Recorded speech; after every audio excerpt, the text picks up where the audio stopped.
Hello and welcome to the Bestseller Experiment, where we continue to discover what makes a bestseller and inspire you to start, finish and publish your book.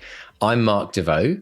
And I'm Mark Stan. A huge thank you, as always, to our academics in the Bestseller Academy and our patrons on Patreon who keep the wheels rolling on this podcast. And if you want to find out more about the Academy, go to academy.bestsellerexperiment.com. If you want to find out more about Patreon, go to bestsellerexperiment.com/support. Mr. D, how are you today? I'm doing great, Mr. State, and I'm very excited that we have a very special guest on today who's I think we can call her possibly a future best-selling smash novelist who's actually a patron.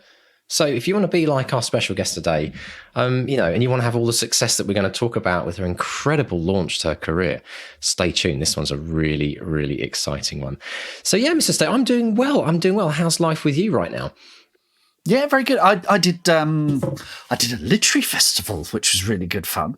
I did the Faversham Literary Festival. You have to say Faversham in a posh voice because it's become one of those in jokes in the house. Because whenever you come back from London on the train, for some reason the recorded voice on the train does it in a posh voice. So it goes Gillingham, Rainham, Sittingbourne, Faversham. So and it's become one of these things where in our house it just becomes posher and posher every time we say it. Faversham. But I had a great event at the Faversham Literary Festival with FMA Dixon, also better known as Malcolm Dixon locally, who's a local author here in Kent, and he's got a delightful book called The Little House on Everywhere Street, and we were talking about writing and his journey to publication. And I'm going to get him on the podcast actually because it's an absolutely brilliant story.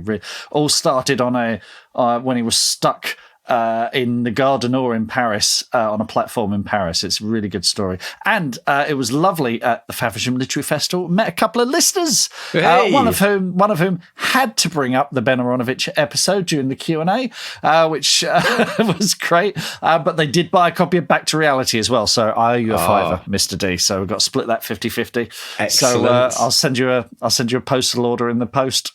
Couple of hobnobs.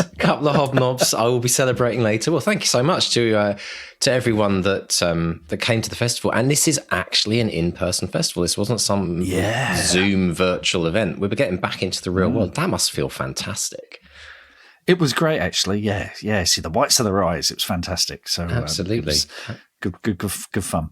Brilliant stuff. And there's also, we were having a little chat pre-pressing the big red button there. There's been some very interesting things happening in your life, haven't you?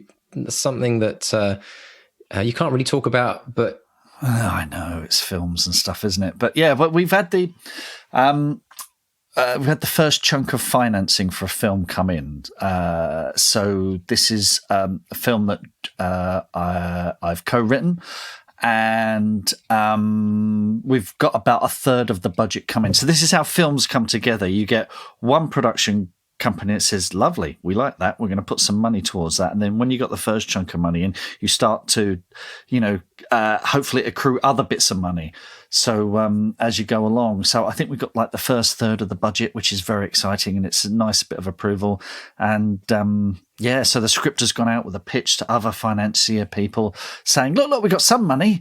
You could be part of this too. Get on board before the train leaves kind of thing. So, it's a very exciting stage. It's also a stage where it could still fall apart, still could all, crumble to pieces. But fantastic news like you say, a little bit of a green light there, and actually ties in really nicely with the interview that we're doing today of multiple offers. And how that works as well. So stay tuned for that. If you've ever been interested in, I'm quite blown away actually by what's happened with Lizzie Pook, our guest today, because it's very unusual. And we'll talk about this more in the post, but it's very unusual. Well, you think of getting a one deal, and I think a lot of people think about with film as well. Oh, someone likes the film, they put the option on it, they pay the money, but it's not how it works in all situations. And I'm guessing it's probably quite usual in film, is it, to have to get things in chunks, or is it more usual to get like all the money coming from one person? It's totally the norm. I mean, this is why when you sit down and watch a film, you have like 4 or 5 ident cards. So it'll be, Canal or it'll be, BBC or Film 4. And then you get, and it gets to the point where you're like, oh my God, there's so many of these. When is the film going to start? Funny enough, Robot Overlords, we had something like 14 producers. And one of the tests, wasn't even it was before the test screenings. All the idents were coming up. And one of the producers said, for sake, put them at the end, which is what, if you stay to the very end credits of Robot Overlords, there's about 14 ident cards at the end. So, yeah. They should have just one big screen of all the logos on it.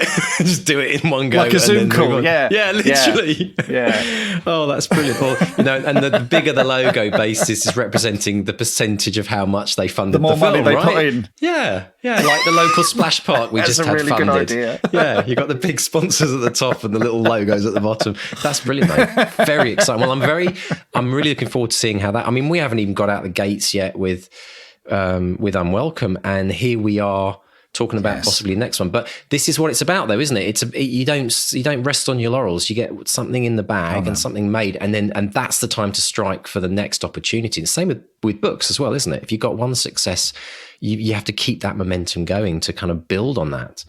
Yeah, I mean, film especially is like spread betting. You can have 4 or 5 projects, and if one of them hits, then you're off to the races. But the odds are none of them will.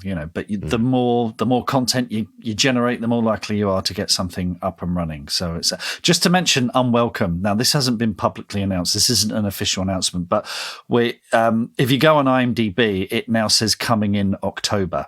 So that's probably when we're coming up. I know we were looking at March, but with the Omicron situation, particularly worldwide, internationally, still very iffy to bring out unless you're like Batman, which is, people will risk Omicron to go and see someone in spandex or a cape, but for anything else they won't. It seems, Spider-Man brilliant, Batman great, but anything else is a big risk. So we're coming for Halloween.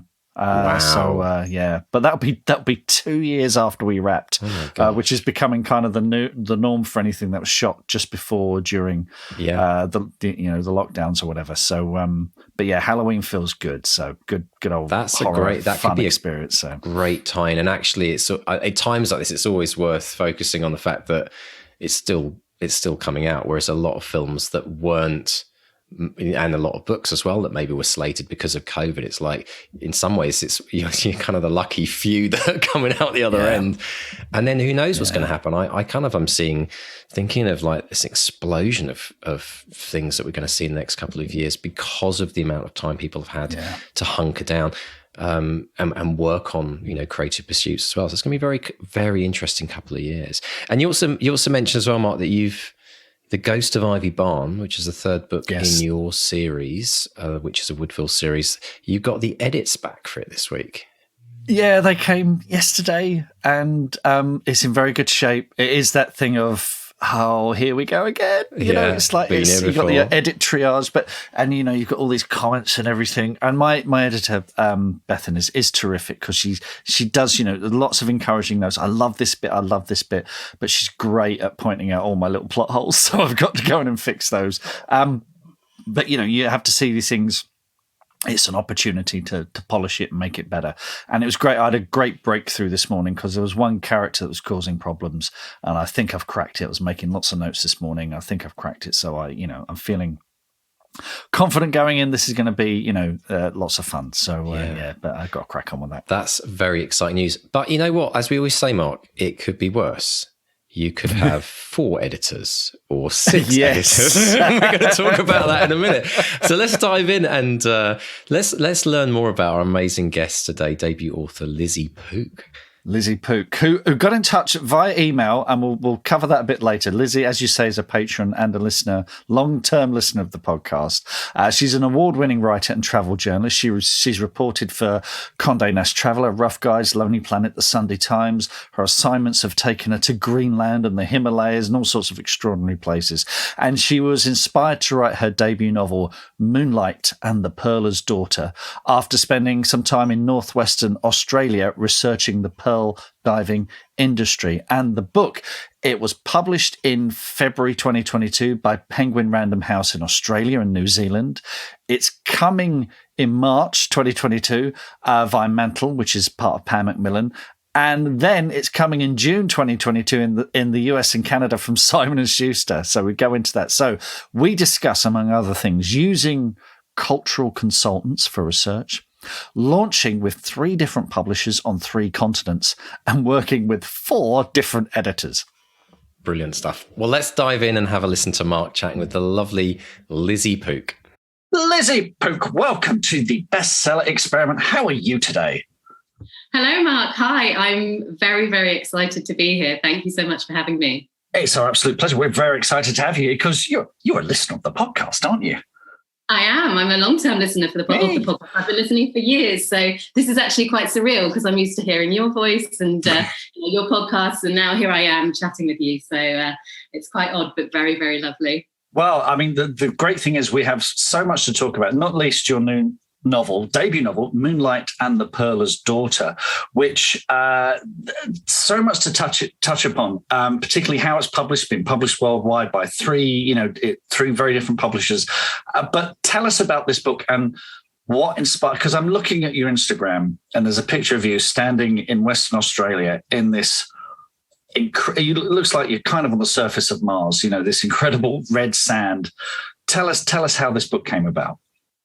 Yeah, so actually it came about when I ended up in a place called Broome, which is an old pearling town in the sort of far reaches of the Northwest Kimberley in Western Australia. And Broome is one of the most beautiful places you could ever imagine. It's almost ridiculously beautiful. It's got sort of bright red Pindon soil and chalky turquoise seas and mangroves, and it's preposterous. But what I found truly fascinating about it was its history with the pearling and the pearl diving trade.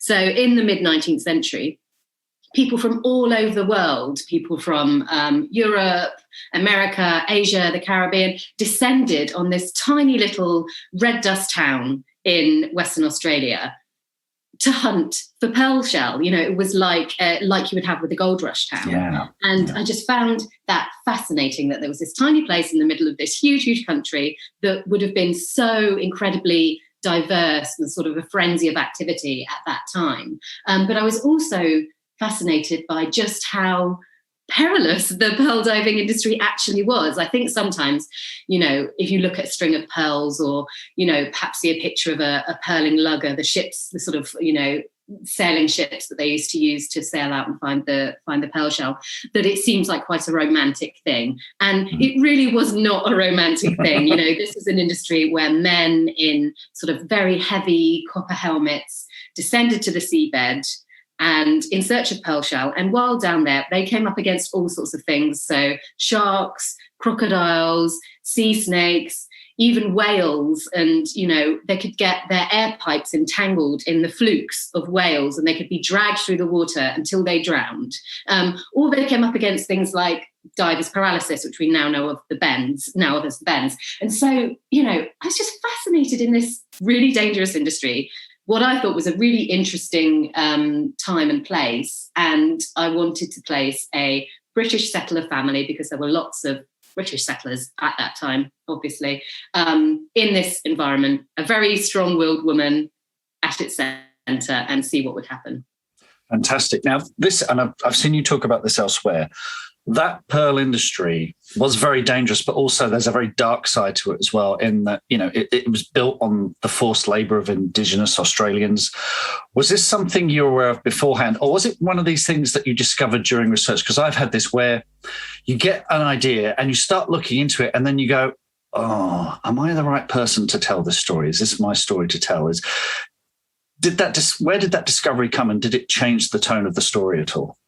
Sure. Yeah. So no, I wasn't aware. I was aware that this was a dangerous industry, but most of the things that we hear about pearl diving or see are those pictures of those copper helmets and those sort of canvas suits and that sort of, almost spaceship type uniform, those men walking on the seabed. But actually in its very early stages, pearling was, as you said, built on forced Aboriginal labour and obviously then went on to be indentured labour. So when the Pearlers first started, they would blackbird, which is a term for kidnapping, basically, Aboriginal men, women and children, and force them to dive for pearl shell. So actually, you know, in its early stages, it was a form of slavery. And the Pearlers actually, you know, one of the worst things that I discovered was that, you know, they would seek out pregnant women, pregnant Aboriginal women, and force them to dive for shell because they believed that they had an increased lung capacity. There was so much that I discovered about this industry that really that shocked me. And there was lots about it that I didn't include in the book because, you know, I didn't want it to be exploitative. And and as you touched upon, that's not my story to tell. Yeah. What I did want to do was write a historical novel that was reflective of the sheer diversity of people that would have been in this type of place at this time in history. So Broome, and my setting is Bannon Bay, which is a fictionalised town, which is based upon places like Broome and other early pearling hubs, Shark Bay and Cossack, for example. You know, and it was a real anomaly on Australian soil. There really were people from all around the world rubbing up against one another in this sort of town. So that fascinated me, and I did want to write that sort of story. But I didn't feel it was down to me to write from the perspective of someone outside my own experience. So my main character is Eliza Brightwell, who is a white woman. But there are other characters in this book who are from other ethnicities, other backgrounds, and that's because that is reflective of that time and place, and I feel that it's important to tell those stories. But what I did do, and I was really lucky, is that a Indigenous tour guide that I had interviewed quite a lot for the research for this book actually agreed to come on board as a cultural consultant. His name is Bart Pigram, and he has a family history of being in the pearling industry. And I was really lucky in that my Australian publishers as well, Penguin, were really keen to sort of work quite closely with him as well as a cultural consultant. And he was, as well as being able to advise on any sort of cultural sensitivities when it came to referencing the things that happened, or you know, mentioning some of the ensemble cast that were not from my own personal background. He was able to advise on cultural sensitivities, but also point me towards really amazing reference books or academic papers, or just, you know, he really provided so much more to the story. Yeah. And then we also were really lucky in that the Aboriginal Law and Cultural Council in the Kimberley agreed to consult on the manuscript as well. And so that was really, really, fantastic, really lovely. And so it was a collaborative effort. And, you know, while I wasn't telling any stories from the perspective of anyone else that wasn't sort of my own background, I did want to include those characters and some of that detail as well. And so I felt it was important to do that consultation. Very good. And now the book has been published, as we're recording this, it's just been published a week or so ago in Australia. What's the early reaction been like? Yeah, it's just come out last week. And so it's really exciting, but also so exposing. You know, you've been working on something for so long, and it's been a very sort of personal project, and that's sort of out in the world for everyone to see. And the reaction's been really lovely, really, really nice. I've had quite a lot of comments about my main character, Eliza, which is really nice, because I've read a lot of 19th century adventure fiction while I was writing this book. And let me tell you, that's some macho stuff. You know, there are men everywhere in those books. You know, the moustaches, Lizzie. So many moustaches. You know, and all the women. You know, you're either a wench or a barmaid or a wife. And so, I really wanted to put a woman at the centre of one of what is traditionally a male story, and see what would happen with her. And so that's been really nice. The reaction to Eliza has been really lovely. But just the publicity in Australia has been mad. You had to go on breakfast TV, which was, you know, absolutely terrifying, and been doing lots of radio over there as well, because obviously Australia is so vast. I urge you to go to Lizzie's social media, because she has a banner there that shows you the different covers, because it's published in February 2022 by Penguin Random House in Australia and New Zealand. In March, it's Mantle and Pan Macmillan in the UK. And in June 2022, it's Simon & Schuster in the US and Canada. And you've got a banner up of 3 completely different covers, which, I mean, I guess the Australian and the US one have a similar figure of of your heroine looking out to sea, but one is kind of has those Australian colours, and one is dark blue at night, and the UK one is very ornate and has sort of the diving helmets on there as well, which is just wonderful. What were the different? You've got 3 different publishers. What were their different approaches to publication of the same book?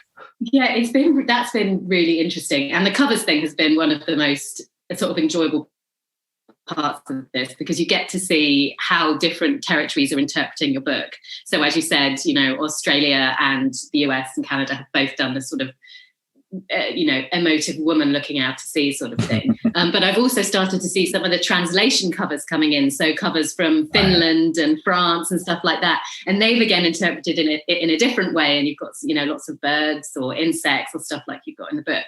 So it was very interesting having 4 different editors, because it meant that I had 4 different editors feeding back in terms of my original editorial notes. So the book, the manuscript got sold to these different territories, and then obviously you get all those editors coming back and giving you feedback and saying what they think you need to do to make the book better, right. which is really nice. But when it's coming from 4 different editors, when perhaps normally you might have 1 or 2, it can be quite overwhelming. But thankfully, their general vision for the sort of the nuts and bolts of the book, the bones of the book were the same. They all had the same general feedback.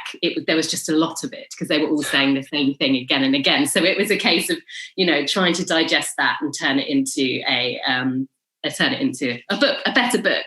But yes, I think the cover thing is just sort of what works for a different market. They know what sort of, what's going to appeal to readers of historical fiction in Canada or America, or what sort of books sell in Australia, or perhaps it's being positioned more in a more literary sense here in the UK and a more commercial sense there in Australia. So it's been it's one of those weird things that we'll never really understand about the publishing process, but it's definitely been interesting to see. I'd like to just circle back to getting all that different feedback. So were they all sold at roughly the same time, or did you sell? Was there like a primary publisher, say the UK publisher, or was there a lot of overlap? So it sold at roughly the same time, I would say, within about 2 weeks, those 4 main territories. So Australia was first, which was really lovely and very fitting. Then the UK shortly afterwards, and then the US and Canada came in together. And so they then, thankfully, instead of feeding back separately, they all went off and did various Zoom calls with one another to discuss their general, to make sure they were on the same page in terms of the general direction that they wanted the book to go in. And then they all put their feedback together and sent it across to me in one very lengthy editorial note, which must have been about, 15 pages long or something like that. So, right. But it felt like a real privilege. It felt like I was getting a cheat code for a computer game, basically. It was like, hang on, you're going to tell me how to make this book better. And, so while I might have been tempted to hurl my laptop out the window and say, no, I'm not making any changes to the book, I think I had to, remind myself that this is, I'm in a really fortunate position that these people who are experts in, books and books in their territories, are telling me how to make it better. It's great they all got together to have a Zoom call, so they're all kind of agreeing to sing from the same hymn sheet. Because what did you know when the call was going, and were you sitting there thinking there are people in 3 different parts of the world talking about me and my book at the moment? Was there a moment of, can I just listen in? Can I put a glass up against the wall, that kind of thing? What was that like, waiting for that feedback? Yeah, really nerve-wracking and really surreal. But I think, when all of this happened and when I was told that the book was going to be published and those sort of offers started coming through, it's such a cliche, but it really was like one of those moments in a sort of Spanish soap opera where the screen goes all wobbly and it's like a like a dream or something like that. I genuinely thought, when the first offer came through, it was via email and it was from Australia. And I was in the car, my husband was driving, and I got the email and I sort of grabbed the seat because I thought, we've crashed the car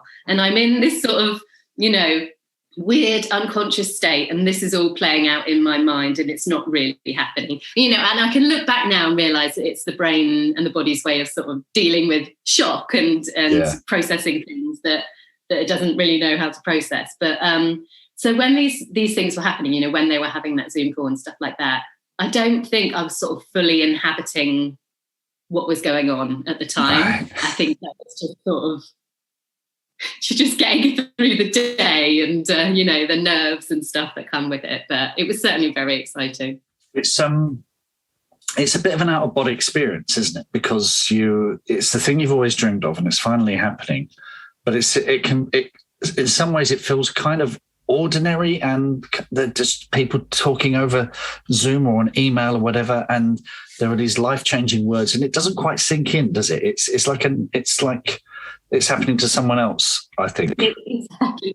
That is exactly how I would describe it. Even when, I've been doing an event or a radio interview or something like that, and they're doing an introduction, they're talking about the book and what's happened with the book and some of the deals and stuff like that. And I'm thinking, that's so great and that's so exciting for that author. How brilliant. And then I have to pick up and like, no, that is actually me. And I think we'd be in danger if we started to sort of take those things for granted. And sort of think, oh, yeah, that's how I should be introduced. Or, yeah, of course, that's how you should be talking about my book. And I think being sort of blown away by it is a really nice thing. And I think hopefully I'll continue to feel that way. Yeah, it never gets old. There, you've described, let's talk about it, because that's the kind of life-changing moment that we all look forward to. But you've described the road to publication as a long old slog. And Lizzie, you've listened to the podcast. We love a long old slog to publication on this podcast. So tell us how it all, because you're a journalist, you're a travel writer, you've traveled all over the world. But was novel writing always on the cards for you? So I never grew up, with the idea that writing a book was something that you could actually do as a job. I thought that books were written by middle-aged men, well, with grey hair, perhaps smoking a cigar, that went to Eton or something. It was just never really sort of never really saw it as a career path. So I went into journalism, and that was great. And it was brilliant, very fast-paced and very stressful. But I, got to do some amazing things and some incredible stories. And eventually I went into travel writing, and that really was sort of felt like a dream come true, and was able to travel the world and write about it. But I always had this sort of niggling idea that I would like to write a book. And, when I ended up in Western Australia and started getting these first sort of sparks of inspiration, that never left my head. That idea for this book never left. But, that was years and years ago. And so I continued on, working very hard and traveling and never stopping and never slowing down. And then actually I got ill. I became ill and went through a period of ill health and was diagnosed with chronic illness, an autoimmune disorder that can be quite debilitating. And I was basically told to slow down and basically told to, just calm it down a bit and give yourself some time to rest. And so I took a step back from that very high octane life on the road, and it was really hard. It was a massive shift in identity. I felt like I'd lost the thing that sort of was ever remotely interesting about me, and lost purpose and things like that. But what I did have was this sense of stillness and this sense of sort of time stretching out in front of me. And so I started applying myself in terms of writing this book. And eventually I took on a part-time role in an office. which is not something that I had done for years because I was sort of just traveling all around the world. But I told myself that if I did that, I would come home every night and I would write 1,000 words a day. And that was a non-negotiable. So I would come back from the office, have something to eat, and then perhaps sit down at my desk at 9 p.m, put on a Hans Zimmer soundtrack to keep it together. And then I would write 1,000 words a day. And, I wasn't doing that for anyone. Nobody was expecting this book. But because I was forced to step back from something that I loved so much, this was, sort of the silver lining. I told myself that I was really going to do this. Mm. And then the pandemic hit, and I ended up, any sort of travel writing gigs that I had at that point just disappeared overnight. Yeah. So that career disappeared overnight. I was unwell. I'd lost my career. And at that point, my husband and I were living at my mum's house in her attic bedroom. And so, really, this book, I can laugh about it now. But this book and writing and the writing community and things like your podcast were really what kept me going at that time and kept me focused. And I feel quite emotional talking about it now, but it felt like that was, a sense of purpose. And so eventually I got to the end of the first draft, which was appalling. And then I kept going and got to the end of the second, third, fourth, must have been up into the sort of 14th or 15th draft. And then I hadn't shown it to anyone until I showed it to my twin sister and my mum. And they had some, my mum has certainly had some feedback on it. And so I took that into account. And then I thought, I've really got nothing else going on at the moment. So I thought, I might as well submit this and see what happens. What happened next? Because, it seemed at some point that everyone was writing a novel during the lockdown. To be fair, a lot of writers I know, certainly the wind came out of my sails at the beginning of lockdown, but then people did see it as a great opportunity to get stuff down. So what was your first point of call, apart from your mum and your sister? Where was it? Straight to agents? Did you get other readers on board or editors on board? No, straight to agents. So I went into the slush.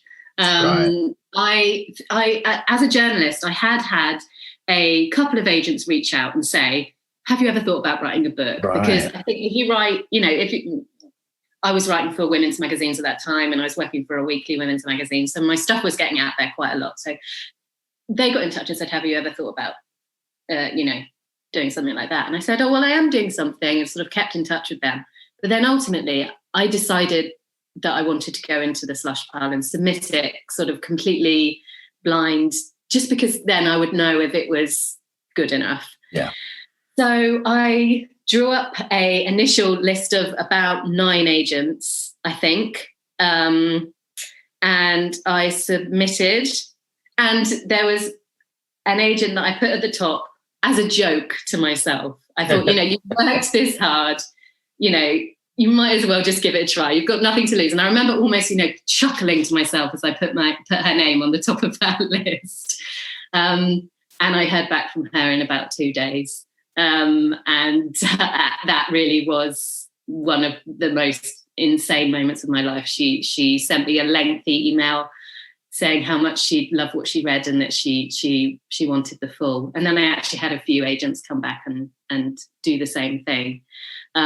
Which I just was unbelievable. And I signed with that dream agent who was at the top of my list, Madeline Milburn, within about a week. Wow. Fantastic. Yeah.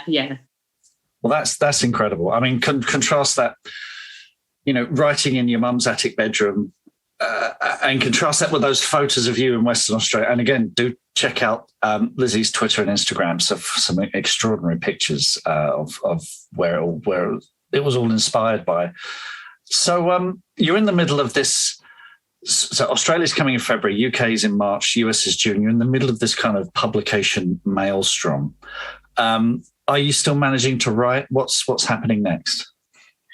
Oh, hollow laugh. No, I'm not. I'm supposed to be writing my second book. And thankfully, there was quite a long period between when I signed with my agent and when we submitted to publishers, just in terms of timings, because there's sort of a best, your agent might decide that it's better to wait until after the summer or something like that. So I did start on book 2 then. And when I signed my contracts, I did get a 2-book deal for those territories that we've mentioned. So I have actually, and obviously publishing is a long process, so that was all a while ago. And so I do have a terrible first draft of book 2. Excellent. I need to do the 2nd, 3rd, 4th, 5th, however many drafts of that. But I found it really hard to inhabit 2 different worlds. So, when you're talking about book 1 and, doing interviews on the other side of the world, because obviously with Australia, the time difference is so sort of marked as well. So I've been doing radio interviews at 6 a.m. or midnight, and I've just had a request to do an interview at 3:40 a.m. GMT. So my body clock has no idea what's going on, and so I found it quite hard to write book 2 alongside being at the sharp end of book 1 coming out. But I'm hoping to be able to get back to it soon, because I do have a thing called a deadline coming up. We love those. We love those, Lizzie. We love a deadline. So yes, I have been working on book 2, but it's sort of don't tell my editor. Sort of on pause at the moment. Your secret is safe with us. Well, Lizzie, thank you so much for speaking to us. This has been an extraordinary story, and it's so wonderful to have a listener on and a Patreon supporter on. Thank you so much for that as well.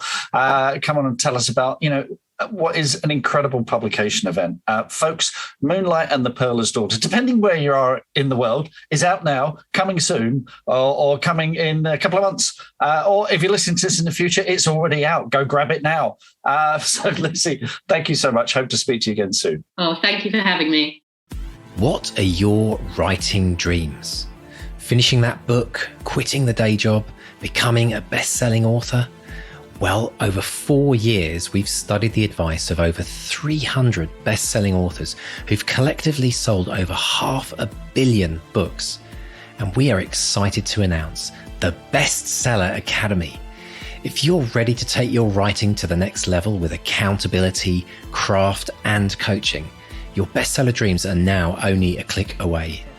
To find out more and apply, visit bestsellerexperiment.com/academy.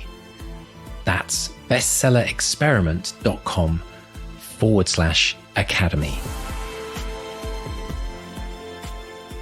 Do you know, when I first saw Lizzie's email, Mark, I got this very funny feeling down the back of my spine. Sometimes you get these emails and firstly, incredible. We'll talk a bit about the email a bit later on that she sent us, which was absolutely mind-blowing.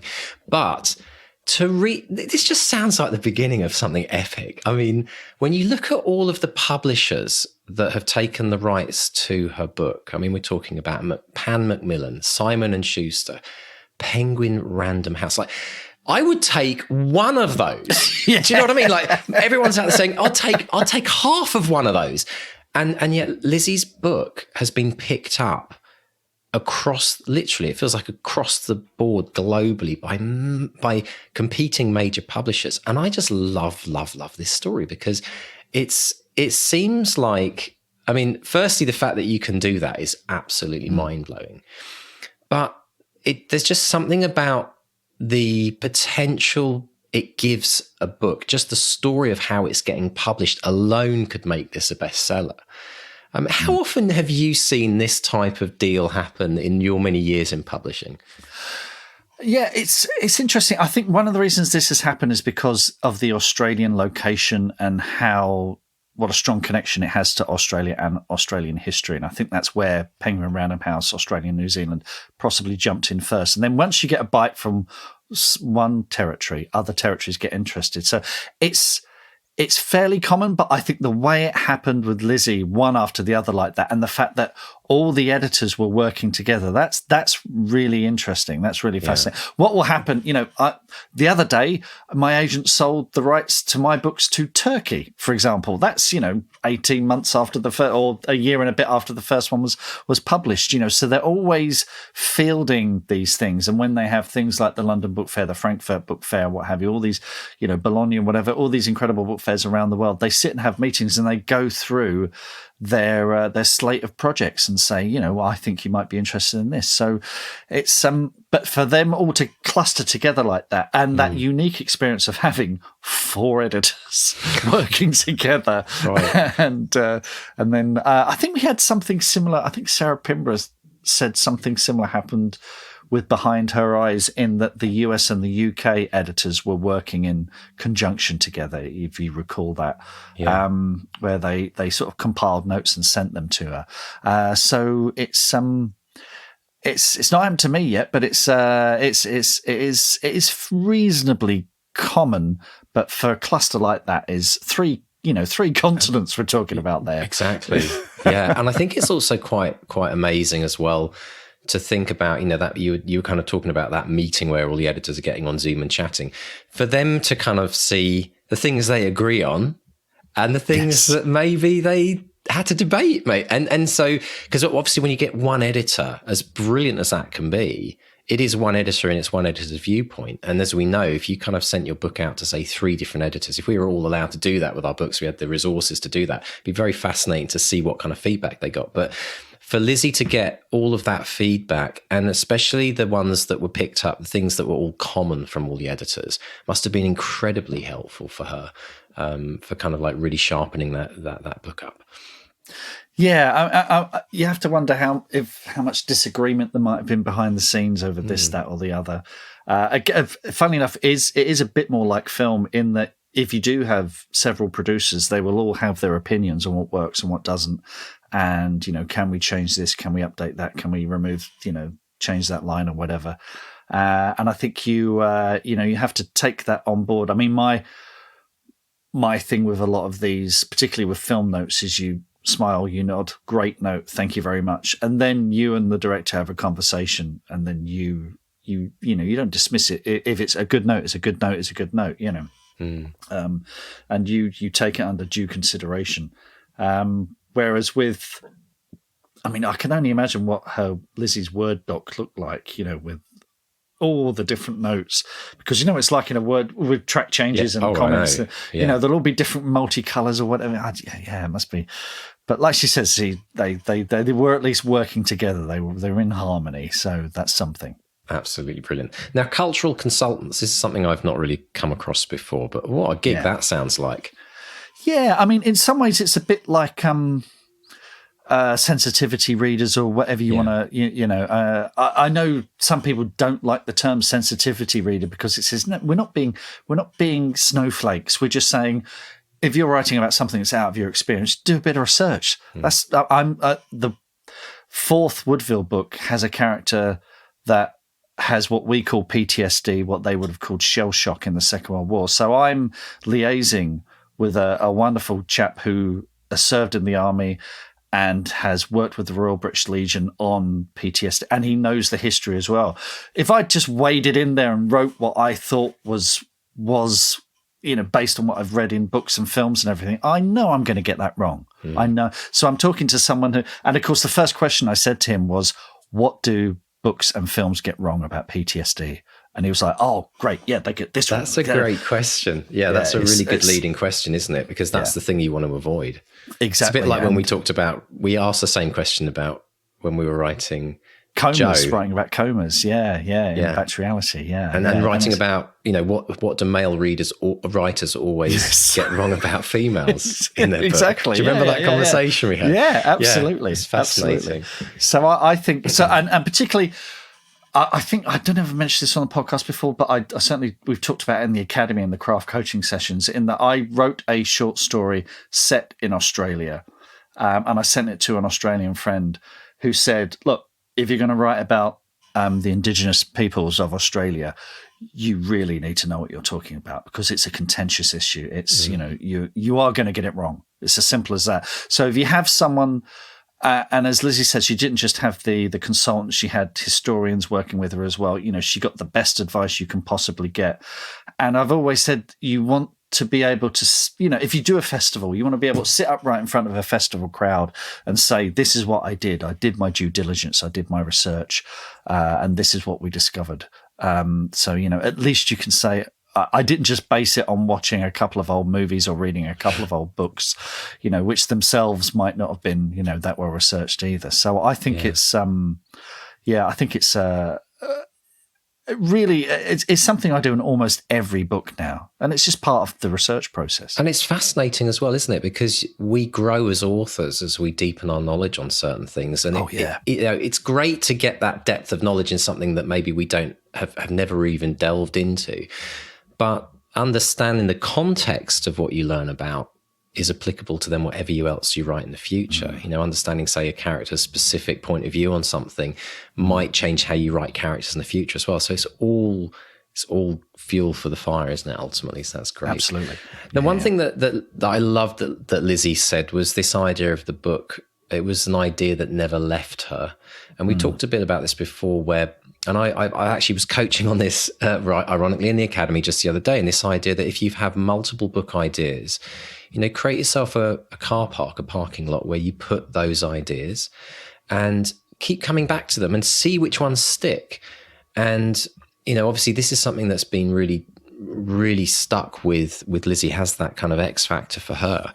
And it's proven right. There was obviously something behind that sense of like, I have to write this book. Now seeing what's happened to it and how well it was. So it's about listening to that intuition, isn't it, when people have those ideas that stick? And I know the same for you with the Woodville book as well, or the series, but... Yeah. There are times when there's a story there, but you don't quite know what it is yet.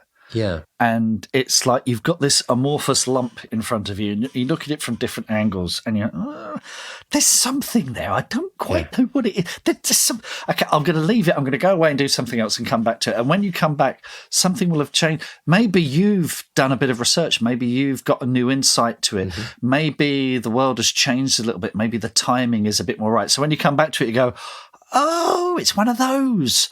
Yeah, okay, I know how to do that now. It's a bit like a marination process, isn't it? Sometimes ideas have to marinate for a bit. In fact, they always say the best things to do are to kind of like marinate an idea and let it just sit for a little bit and then come back to it. Because the thing is, again, we don't talk about this very often, but there is a problem to getting an idea and jumping on it straight away and starting to write it without actually giving yourself a point to say, hang on, do I really want to spend the next 1 to 10 years of my life writing this particular story? Like, is it important enough to me, and is it of value to me in my life? Will it be of a value enough to the world for me to spend the time? And I think the tendency, I know this is definitely my trait, my tendency is to jump straight in when I'm excited about a project. It's like, and you want to just go for it, hell for leather. But I think that there's actually a value in stopping, taking a deep breath, sleeping on it as a bare minimum, sticking it in a drawer for a couple of weeks, or just working on it, but not having to necessarily say, I'm deciding to write this book. Let the book prove to you that it's worthy of your time. It's worthy of that year of your life to spend on it. It's a kind of a two-way relationship in some ways. We spoke, Lizzie and I spoke about that thing. Is this my story to tell as well? Which it also comes down to, can I tell this story? Do I have a point of view on this? This whole thing that I talk about, is there a thematic argument? What is this story about? Because stories aren't just ideas. An idea is, okay, it could be X meets Y equals Bloom, and that's a great idea. Let's jump into that. But then you discover that's just the surface, and you've got to think, okay, what is this actually about? What can I say that's different, that's unique?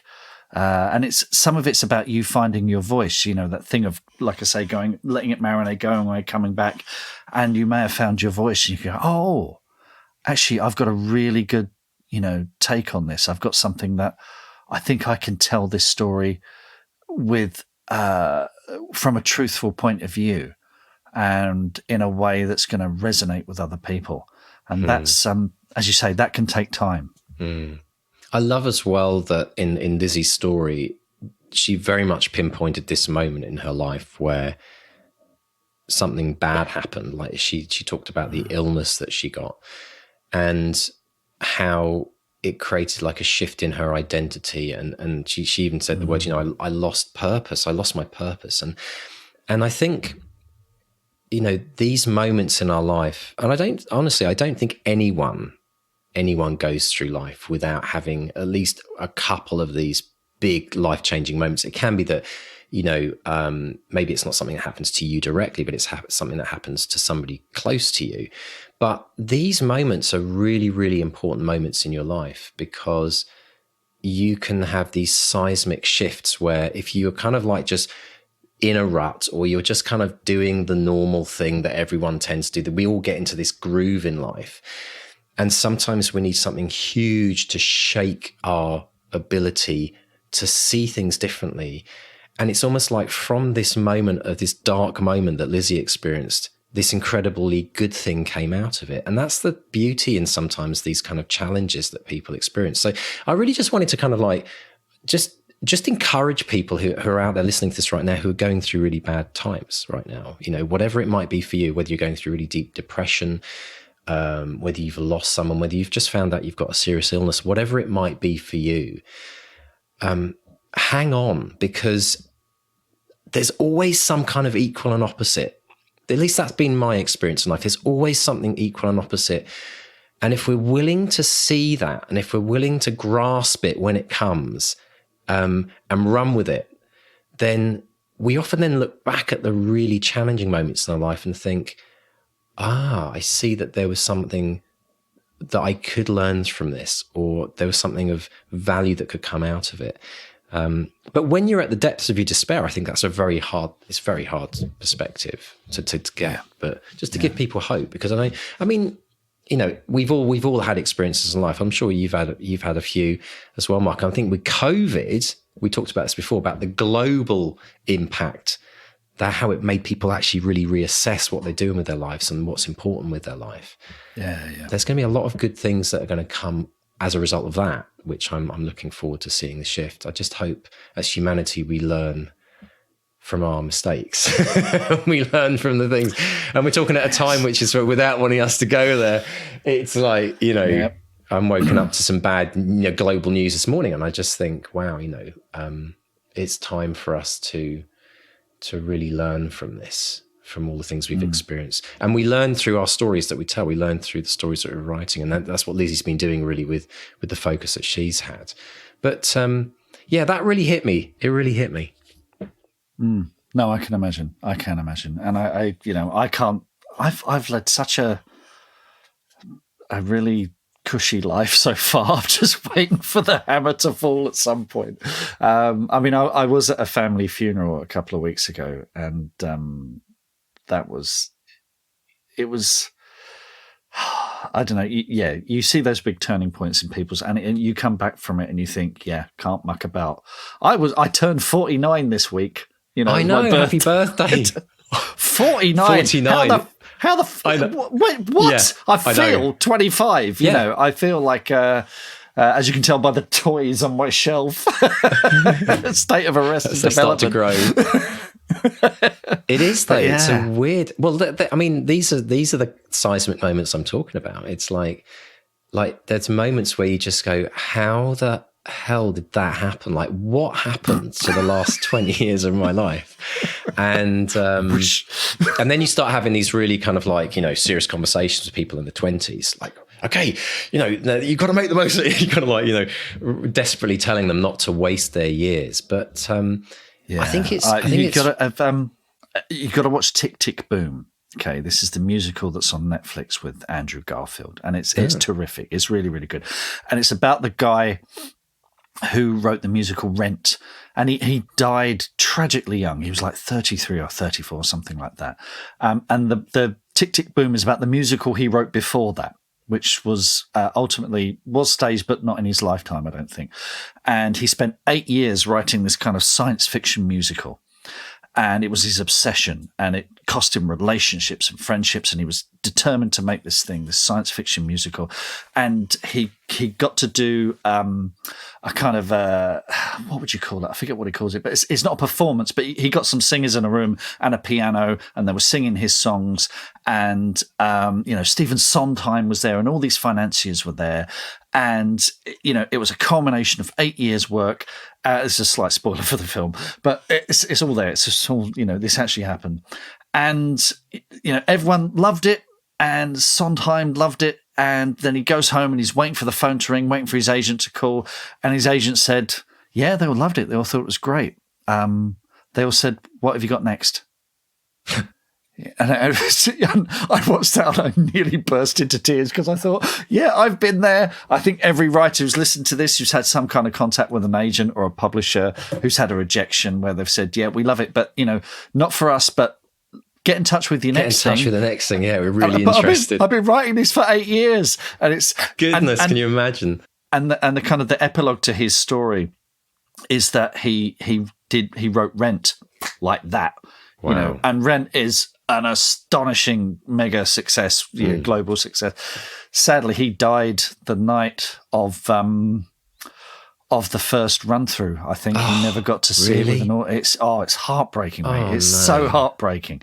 So but his legacy is this astonishing play, which is musical, which is just blockbuster. But yeah, folks, get writing. Don't waste any time.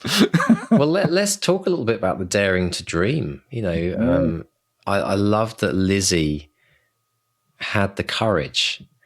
Some people might say, the audacity to write this list and to write at the top of her list her dream agent.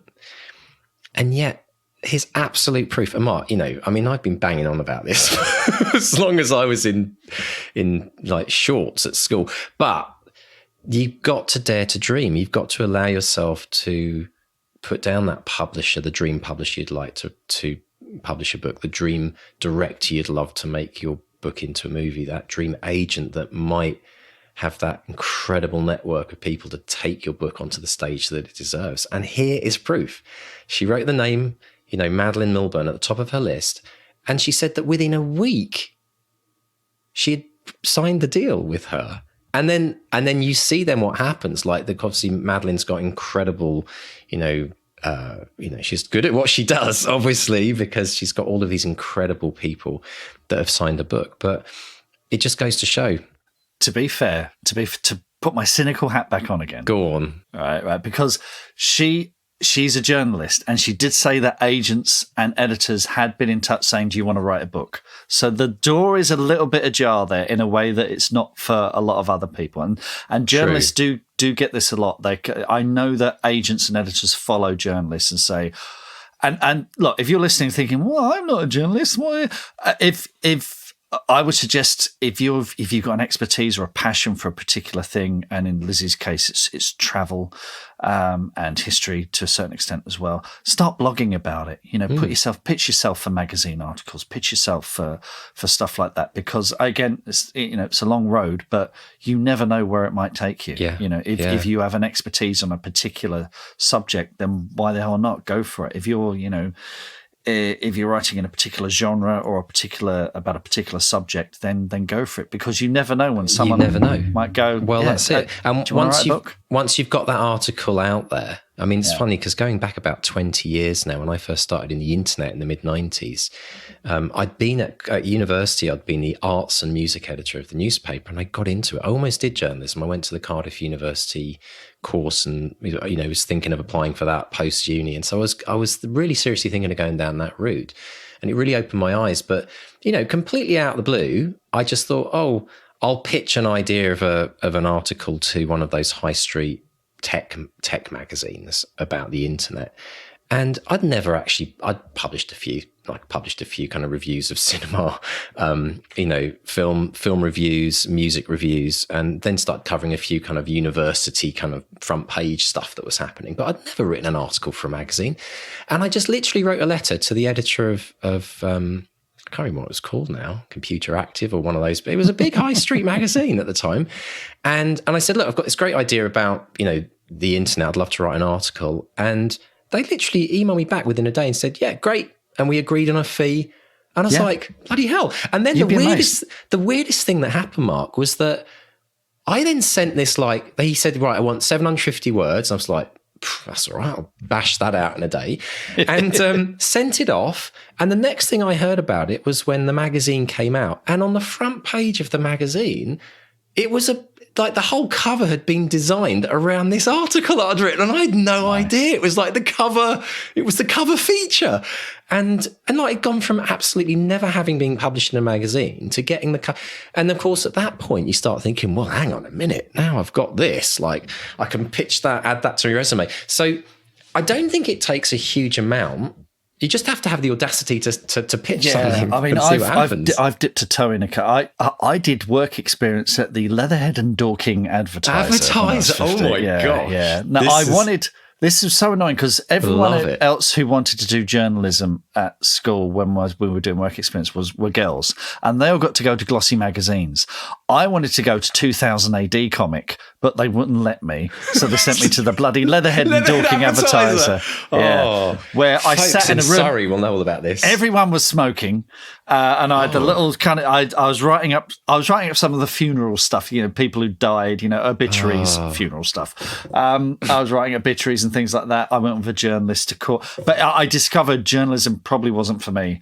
I just don't have that. You've got to, you do one article and you think, but if you want to earn a living, you've got to do 2-3 of those a week. Yeah. But like I said, if you have a specific interest, like for example, Film Review magazine, which is run by Simon Brew, who's the nicest man in film.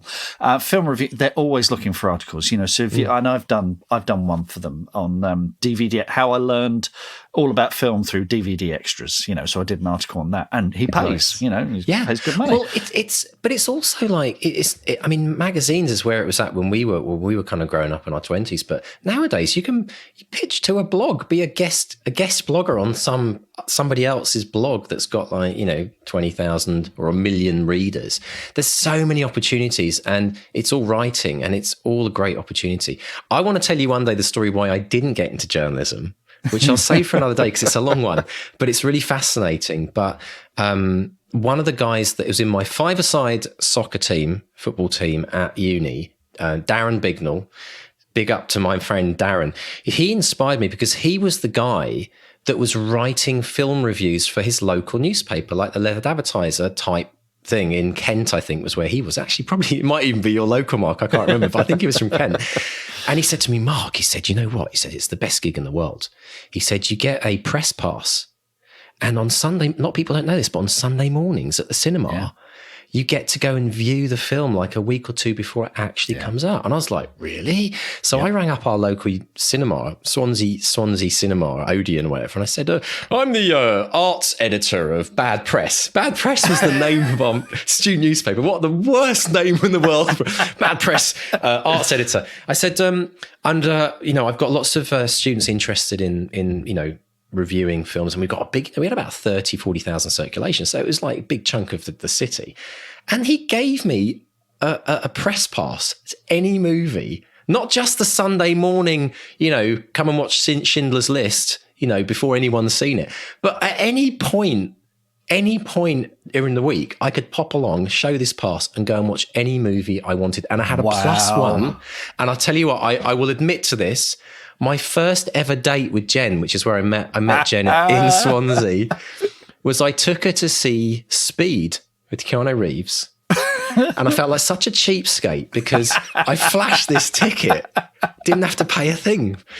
And brilliant. Well, I did a couple of reviews for the Epsom Guardian, one of which was a preview for Jay and Silent Bob Strike Back, which was entertaining. But Mark Kermode was in the row behind me, laughing his head off. I know, but they expected you to do them for free, which I wasn't going to do. But that is one of those things. If you do that, if you do reviews for the local newspaper or whatever, you can build up a portfolio, and then you can start, going down that road. But there's a lot of free writing. I wasn't having any of that.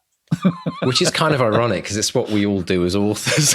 Really, like for months and years before we actually get a deal. It's all free writing, but it's actually we should maybe kind of delve into this more in another episode because I think it's a very interesting angle that we've not discussed before. But yeah, I mean, and you're right. I mean, going back to what we were talking about with Lizzie, she did have a head start.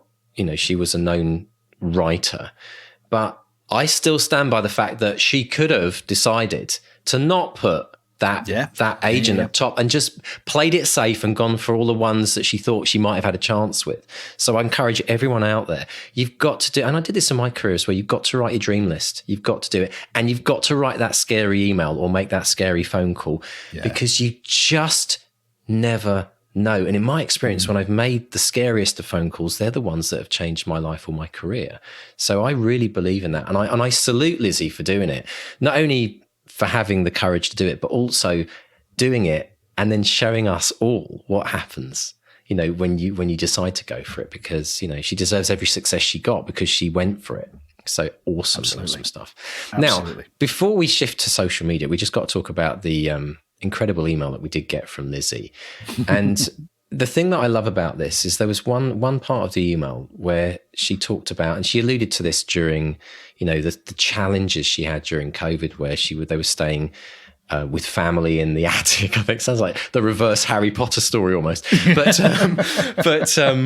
I think it's incredible, you know, that she wrote to us to say thank you, didn't she? She said, you know, thank you for being the community that I was too scared to go out and find in person. And because a lot of the book happened during lockdown, she said the podcast kept her going, which is phenomenal. So, well, the first line of the letter, after lots of umming and ahhing and working up the nerve to get in touch, I'd love to share some good news. The umming and ahhing, this is exactly what you're talking about. We love emails like this. Yeah. This is catnip. You know, this totally, we really dig these emails. So if you've had some good news and you're listening to the podcast and you heard something, you know, I mean, she says, I'm a long-term listener, started listening before the Aronovich mauling. That's a new adjective for that. So yeah, no, do not, you know, if you got the slightest bit of good news, drop us a line. We blooming love these. Absolutely love these. Absolutely. There should be absolutely no umming and ahhing whatsoever. And, but also we want to thank Lizzie as well, because she became a patron of the podcast. You know, as soon as she emailed us, like looking it up and thinking, oh wow, Lizzie's been a patron podcast for quite a few years. And so we just want to encourage everyone out there who's been thinking of becoming a patron, you know, be like Lizzie. Look what happened to Lizzie. Just come along and sign up and support this podcast, because this, like Mark said, it's catnip for us. It's absolute catnip when we find out about the successes. But it does start with people, you know, really kind of like acknowledging the value of all these incredible authors that we get on the show and the things that they're learning. And supporting the podcast. So I just want to say thank you to Lizzie for being a patron, and hopefully inspiring everyone out there who's been thinking about signing up for like a month, a year, or a couple of years who's been listening to it, to do it now, because it's time, folks. It's time to support the podcast and keep the show on the road, because you know, Mark and I mean, we shout and do this. We spend our time and our love doing this. We do this for love. But we need to cover our costs for the podcast, and that's what the patrons are doing when they pay those, you know, $5 or $10 a month or whatever it is. It's actually paying for us to be able to create this show for you guys. So I'm just going to put it down and say, come on, guys. We are not doing this for the money. We're not doing this. We've been doing this for 5.5 years. And we have an amazing group. But I will say this again, less than 1% of people who listen to this podcast support us, which I think is shocking. Absolutely shocking. So folks, you know, come on. If you love this podcast, look at what happens to authors that are really, really, you know, serious about doing this. And we're here to support you. And thank you to Lizzie for being a patron. I think it's absolutely brilliant. Thank you, Lizzie. So yeah, sorry, rant over, Mr. Stay. Shall I do social media? We've got some good news. Well, let's talk about all the other great stuff that's happening with all people that listen as well. Yeah, here we go. Have a listen to some of this stuff. Chandra Affinity, who is part of the Bestseller Academy. She said, I found out today that a piece of writing I submitted to the Oxford Flash Fiction Prize 2022 was longlisted. I cannot yet share the title as the judging process is still taking place, but the piece I submitted reached the top 10 of submissions. What started as a little fun and complete divergence from my usual writing may mean I get my first publication. Thank you to the Academy and all members who without I would not have known what flash fiction was or that there were actual competitions. Some huge congrats on that, Chandra, and got everything crossed for the shortlist and maybe a win as well. Why the hell not? Absolutely, Chandra. Congratulations. Amazing. Brilliant news. And Mark Hood, the legend that is Mark Hood. And I do urge everyone to check out Mark's website, because when you go on there, he's still got that writing streak, which is at 806 days. I saw. 508,919 words. This is astonishing.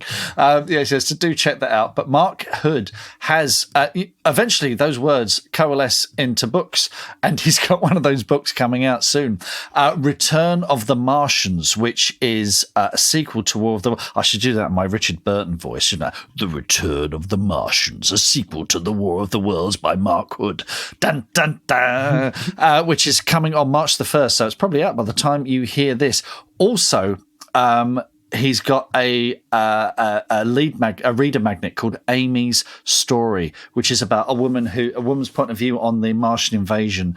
And you'll like this, Mr. D. There's a very crucial bit set in Leatherhead in Surrey, which features in the original War of the Worlds books. Of course, Leatherhead it does, doesn't it? Leatherhead gets a couple of mentions. Yeah. There's a whole section in Leatherhead. I know. We should and probably put this in context for all our listeners who are tuning in for the first time, thinking, what Leatherhead? Because you've got to remember the word Leatherhead sounds like some character in a horror movie, right? I mean, really. Or either what they used to or call American football players because they wore leather helmets. There was a George Clooney film called Leatherheads. We got all excited thinking George Clooney was going to come and film it. Oh, no, it's about American football. Well, we're happy with Michael Caine, though, aren't we? We're happy with Michael. Yeah. He lives in Leatherhead, doesn't he? Yeah, we like. My mum served him in Sainsbury's. Yeah, that one. My mum keeps cheese. My mum keeps passing him in the high street.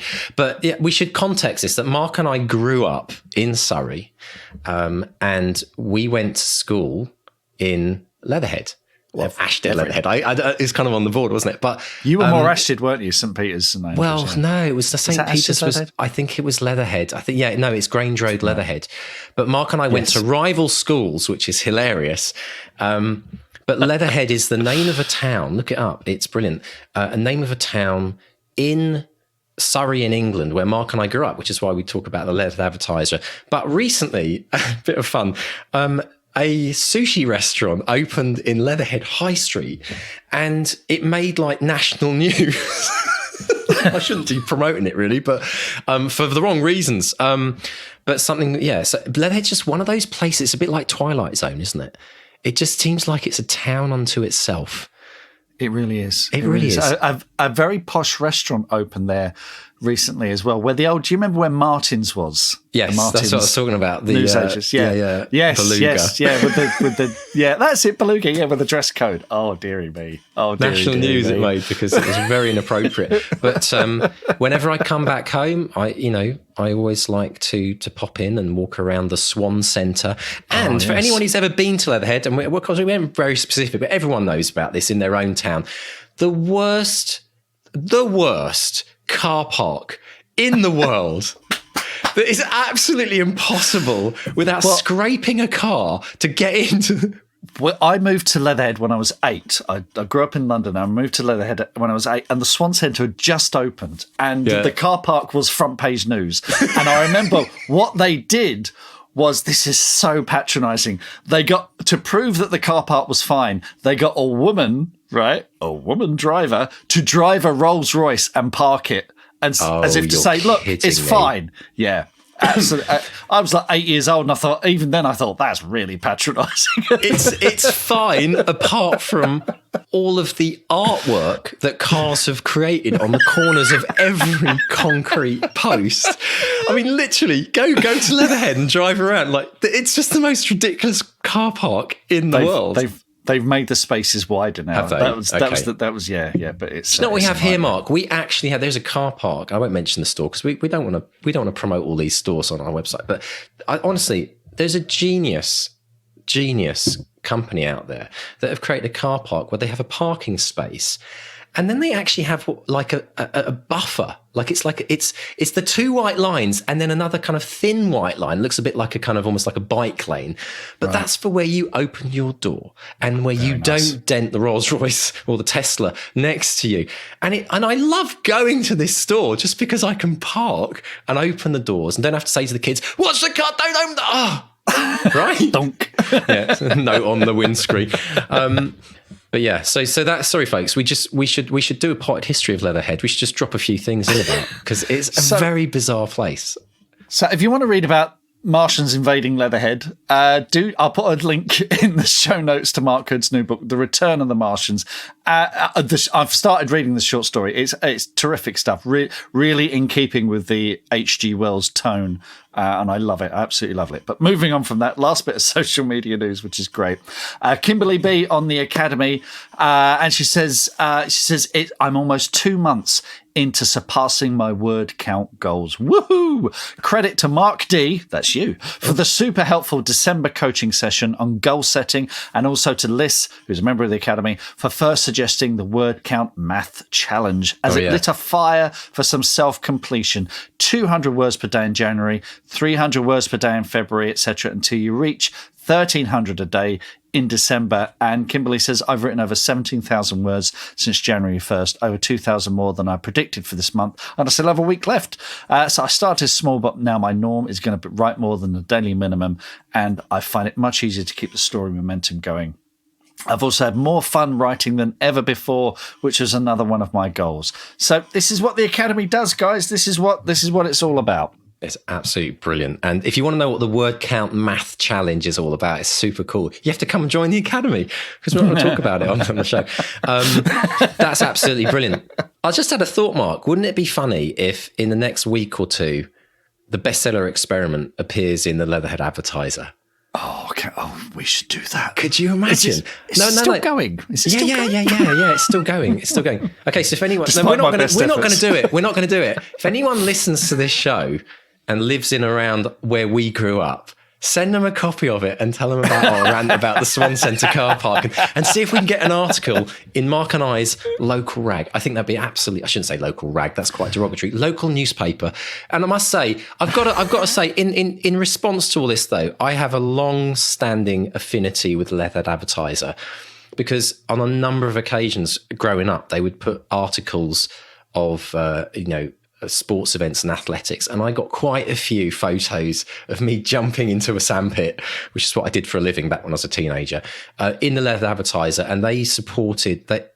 I love local papers for how they support children and sports, and to get your photo and name in the newspaper when you're like 12 years of age or something can really be a massive fuel to the fire of dreaming big. So yeah, mine wasn't sports, but I was usually dressing up for some theatrical thing or other. Front page like the Third Field production or something. Brilliant. So we love local newspapers.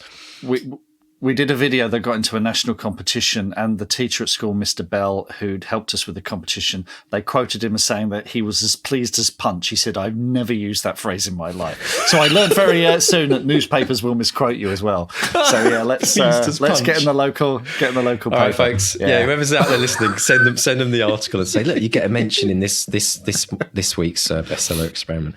Brilliant stuff. Excellent. Oh, I love this. This is good fun. Brilliant stuff. Well, listen, folks, if you have been inspired by today's episode, please make this a productive writing week. Get on with that book that you're writing. Break through those barriers. Push away those doubts and write that dream list. Put on the top of your list, who do you want to publish your novel? Or how many sales do you want to make from the first self-published novel that you might be putting out, or your current published novel? Make some crazy goals, dream big, because you know what? Lizzie is proof that it happens. And I, for one, I really hope for Lizzie that we're going to look back at this episode in, say, 2, 3, 5, 10 years from now and go, Do you remember when we interviewed Lizzie Pook when she put her first book out? I've got a feeling. She won't speak to us now. She won't. Well, that's right. That's why we have to get people early. But I get this weird, talking of spidey senses, I get weird spidey senses, and I've got one right now. And I just think that, Moonlight and the Pearler's Daughter even sounds like a classic book, doesn't it? It just sounds like it should be flying off the shelf. So I want to wish Lizzie all the best, and thank you so much for reaching out to us, Lizzie, and for for us to help be a part of your journey, and all the great authors that have kind of given you inspiring advice over the years as well. We're absolutely grateful that you reached out. And who's next, Mark? That's what I want to know. Who's next? Who's going to email this week? Going to be good stuff, good stuff. Folks, subscribe, rate and review on your podcast depository of choice. Give us a rating. Thank you, as always, to our editors, Dave and JD. And if you want to find us on social media, Facebook is Bestseller Experiment. Twitter and Instagram is @BestsellerXP. Don't and ah about good news. Tell us your good news. We love hearing it. And 3 more actions for you folks. Action number 1, become a patron. Sign up at bestsellerexperiment.com/patron. Action number 2, if you haven't joined up the 200-word challenge, do it today, 200wordchallenge.com. It will absolutely change your year of writing. And action number 3 is, if you love the sound of the Academy, come and join us. Me and Mark are there. We coach every month. Tons of courses. We've got about 30 courses now. And it really is making a difference in people's lives as they gain accountability towards their writing, which is the thing that we're all lacking in this crazy world of writing. So thank you so much, Mr. Stay. Good luck. Have a brilliant week this week. May it be fruitful and have many good surprises coming your way. And I look forward to chatting to you next week. So it's a goodbye from Mark 1. And a goodbye from Mark 2. Goodbye.